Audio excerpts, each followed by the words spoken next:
Kinga bora ndiyo ulinzi tosha dhidi ya virusi na vimelea mbalimbali.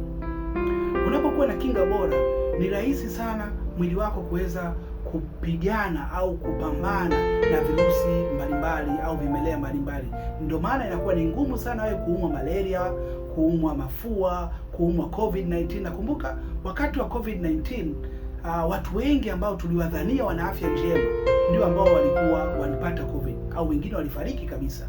Kwa maana kwamba watu wengi wanadhani watu ambao ni wanene, watu ambao ni wana vitambi kwamba ndio wana kinga nzuri. Hapana. Kinga haiangaliwi kwa ukubwa wa kitambi au ukubwa wa mwili au unene wa mwili. Hapana.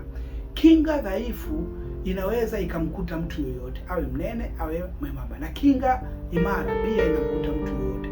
Inategemeana. Na utaona wapi? Utaona pale kwenye huyu mtu inapokutokea mfano labda kiangazi, kipupwe, utaanza kuona tu wale ambao wanakuwa na kinga dhaifu, utaanza kuona anaugua mara hiki, lakini kuna wale wanadunda. Kuna mtu anakaa muda mrefu sana hajaugua malaria. Kuna mtu ambaye anakaa muda mrefu hajaugua mafua. Ni kwa sababu kinga yake iko vizuri. Kwa kinachomlinda mtu ni kinga.